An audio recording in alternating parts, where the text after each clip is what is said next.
j'ai vu les bienfaits de la mobilité longue pour les étudiants. Eh bien, j'ai pensé que pour les apprentis, ce serait encore plus efficace. Parce qu'au fond, c'est aller à la rencontre des meilleures pratiques de formation professionnelle. L'objectif, c'est de démocratiser Erasmus et d'ouvrir la formation professionnelle aux défis de l'international.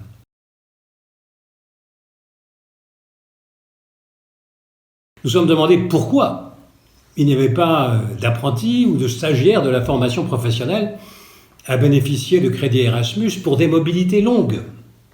Nous avons lancé un projet pilote dans le cadre du budget de l'Union européenne en 2016 puis en 2017 pour identifier, pour mesurer les freins et les obstacles à la mobilité longue des apprentis. Nous avons obtenu que la Commission européenne flèche 400 millions des crédits Erasmus+, au profit des apprentis. 400 millions pour les années 2018, 2019 et 2020. Et que la Commission mette sur la table, à l'attention du Conseil, c'est-à-dire des chefs d'État et de gouvernement, ce qu'on pourrait appeler un statut type de l'apprentissage en Europe.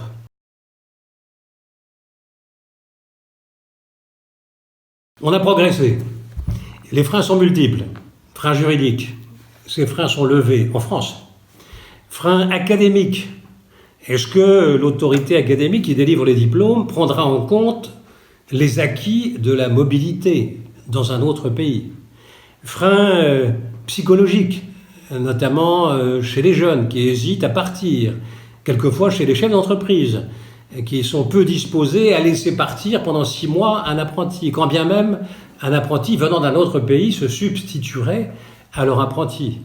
Et puis enfin, frein linguistique.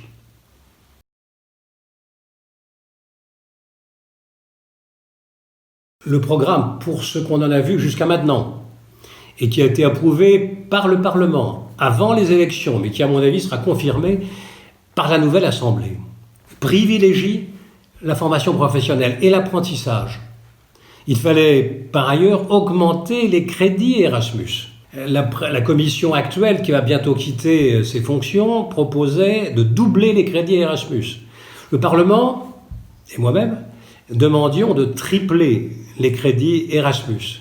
Eh bien, j'ai entendu la nouvelle présidente de la commission, Madame Ursula von der Leyen, proposer de tripler les crédits Erasmus.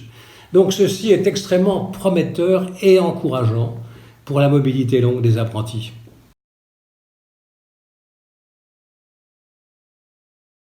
J'ai bien conscience que nous avons finalement peu progressé. Parce que, en matière d'apprentissage, l'apprentissage est à la fois un contrat de formation professionnelle, mais aussi un contrat de travail.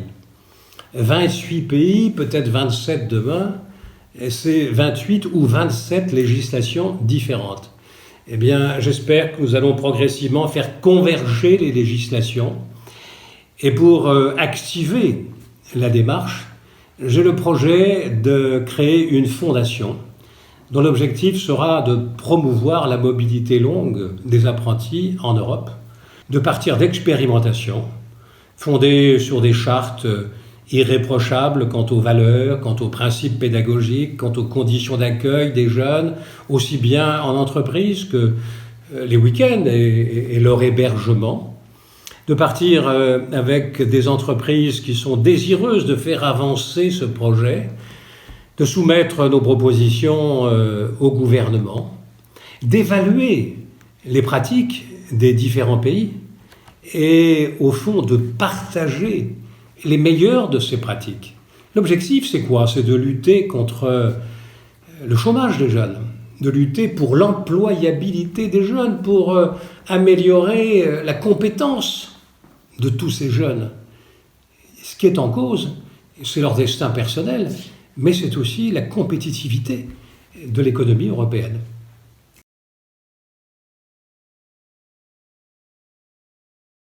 C'est extrêmement positif. Ils ont été beaucoup plus nombreux cette fois-ci à voter. Ils ont compris que face aux risques, aux dangers, aux menaces que lance la mondialisation, seule l'Europe leur permettra de prendre en main leur destin et de construire leur avenir.